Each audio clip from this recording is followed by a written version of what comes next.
নমস্কার, কেমন আছেন সবাই? আশা করি সকলেই ভালো আছেন। আমি চুমকি চলে এসেছি আবার একটা ছোট্ট মিনি ব্লগ নিয়ে। আজকের এই ব্লগে আমি আপনাদের 36 সাইজ বডির জন্য হাতার পার্ট কাটিং করে দেখাবো এবং ব্যাক পার্ট থেকে কিভাবে মাপ নিয়ে কাটিং করতে হয় সম্পূর্ণটা আজকের এই ভিডিওর মাধ্যমে আপনাদের সঙ্গে শেয়ার করব।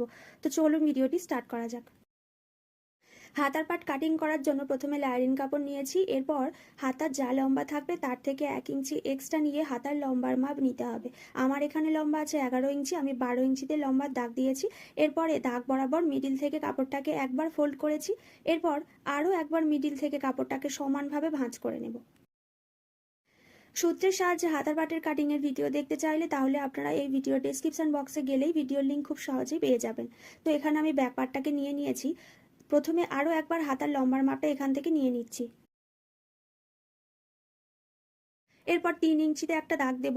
আর এই যে 3 ইঞ্চিতে দাগটা দিচ্ছি এটা কিন্তু যে কোনো সাইজের জন্য আলাদা আলাদা